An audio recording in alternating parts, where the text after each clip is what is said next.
Very good evening শেয়ারবাজ family, চলে এসেছি আজকে আরও একটা নতুন ভিডিও নিয়ে উইকেন্ড অ্যানালিসিসের। এই সপ্তাহে মার্কেট কী কী করেছে এবং আগামী সপ্তাহে মার্কেট কী কী করতে পারি তারই একটা প্রতিচ্ছবি তুলে ধরার চেষ্টা করব। ব্যাকগ্রাউন্ডে একটা শব্দ আপনারা পাচ্ছেন, কাইন্ডলি ওটাকে একটু ইগনোরই করুন। অ্যাকচুয়ালি ইন্টেরিয়ারের কিছু কাজ চলছে, সে কারণে এই আওয়াজটা হচ্ছে। সো আবার টপিকে ফিরে আসা যাক। তো সবার প্রথম যদি নিফটির কথা বলি, তাহলে কয়েকদিন আগে পর্যন্ত যে সুন্দর একটা প্রলং কারেকশন মার্কেটে চলছিল, কিছুদিন আগেই সেই কারেকশনটা শেষ হয়েছে বটে, তবে এখনও যে মার্কেট টোটালি বুলিশ বা ফুললি বায়ার্সরাই মার্কেটে রয়েছে এরকম আমরা বলতে পারবো না। কারণ কি, লাস্ট উইকে মার্কেট এই একটা বড় ইনডিসাইসিভ ক্যান্ডেল তৈরি করেছিল। যতক্ষণ না মার্কেট এই রেঞ্জটা ভেঙে উপরে যাচ্ছে বা এই রেঞ্জটা ভেঙে নিচে আসছে, ততক্ষণ পর্যন্ত আমরা বলতে পারবো না মার্কেট ফুললি বুলিশ বা মার্কেট আবার পিয়ারিশ বা একটা ডবল বটম তৈরি করতে পারে।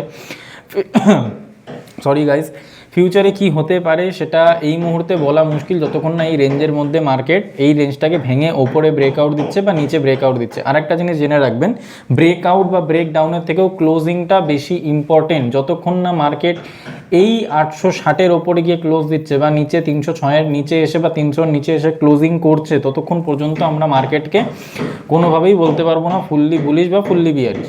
যদি আমি একটু ছোটো টাইম ফ্রেমেও মার্কেটকে দেখে নিই, যদি 30 মিনিটের চার্টেও দেখি, তাহলে আপনারা দেখতে পারবেন সেই সেম রেজিস্ট্যান্স রয়েছে মার্কেটের কাছে। যতক্ষণ না এই রেজিস্ট্যান্সটাকে মার্কেট ভাঙছে, ততক্ষণ পর্যন্ত মার্কেটে বুলিশ যে পুরোপুরি বুলিশ তা আমরা বলতে পারবো না।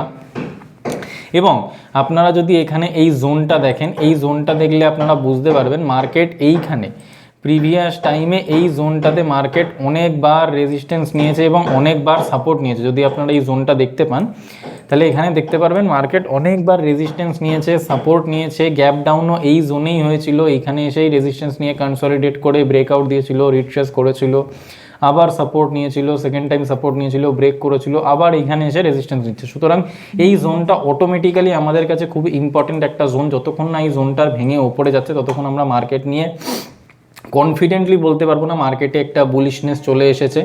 বাট যদি আরও ছোটো টাইম ফ্রেমে আমরা যাই, তাহলে নেক্সট উইকে আপনারা দেখতে পারবেন, যদি আমি এখানে সব কিছু আগে পরিষ্কার করে দিই, যদি মার্কেট নেক্সট উইক মানে সোমবার দিনকে ওপরে 860-এর ওপরে 24,860-এর ওপরে গিয়ে যদি প্রথম 15 মিনিট বা প্রথম 30 মিনিটের ক্যান্ডেলের ক্লোজিং দিয়ে থাকে, তাহলেই আমরা ওপরে বা কল সাইডে ট্রেডের কথা ভেবে থাকতে পারবো, তার আগে নয়।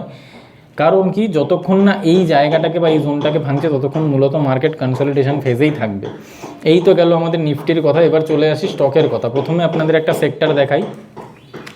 সেক্টরটা যদি বলি, তাহলে সেক্টরটা হচ্ছে আমাদের নিফটি এফএমসিজি। এই সেক্টরটা আমার পার্সোনালি খুব পছন্দের। এরকম নয় যে বিশাল গ্রোথ দেয় বা বিশাল কিছু রিটার্ন, তা একদমই নয়। কিন্তু আমার কেন পছন্দের, কারণ একটা জিনিস, আমাদের ইন্ডিয়াতে বর্তমানে কনজিউমার রয়েছে মোটামুটি 140 কোটির কাছাকাছি অ্যাপ্রক্স, কিছু বেশি কিছু কম হবে। তো আগামী দিনে এটা আরও বাড়বে সংখ্যাটা। যতদিন কনজিউমার আছে, ততদিন মার্কেটে যে কোনো প্রোডাক্ট কনজিউম হবে। আর যখনই কনজিউম হবে, তখনই এই ইন্ডেক্সটা ওপরের দিকে যাবে এবং যেতে বাধ্য। যেরকম গাড়ি কেনা মানুষের কাছে নিড নয়, লাক্সারি বলতে পারেন।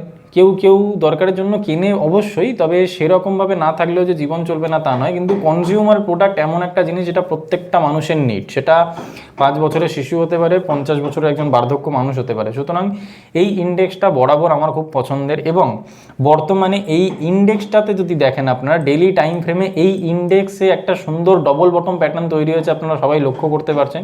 সুতরাং যদি কেউ এই সময় এফএমসিজির স্টকগুলোতে ইনভেস্টমেন্ট করার জন্য ভেবে থাকে বা ডিসিশন নিয়ে থাকে যে এফএমসিজি কোনো স্টকে ইনভেস্ট করবে, তাহলে সেই ডিসিশনটা সত্যিই খুব দারুণ। একটাই কারণ কি, ভালো ভালো স্টক প্রচণ্ড ডিসকাউন্টেড প্রাইসে পাওয়া যাচ্ছে। এফএমসিজি সেক্টরের মধ্যে আমাদের প্রত্যেকটাই বড় বড় স্টক করছে, নাম আমি নিচ্ছি না হয়তো ভিডিওর জন্য, তবে প্রত্যেকটা স্টকই আপনারা বলতে পারেন ওয়েল এস্টাবলিশড কোম্পানি প্রত্যেকেই, এবং বড় বড় কোম্পানি। মার্কেট ক্যাপও তাদের ম্যাক্সিমামদেরই লার্জ ক্যাপ মিড ক্যাপ থেকেই তারা বিলং করে। সুতরাং এই সেক্টরটা নিয়ে আপনারা ভাবনা চিন্তা করতে পারেন। এবার একটু স্টকের কথা বলে নিই। স্টকের কথা বলতে প্রথমেই আপনারা যেটা বলতে চাইছি সেটা হচ্ছে কোল ইন্ডিয়া। কোল ইন্ডিয়ার চার্টটাকে যদি আপনারা দেখেন, এই সাপোর্ট জোনটাতে মার্কেট এই নিয়ে 4 বার সাপোর্ট নিয়ে ফেলেছে।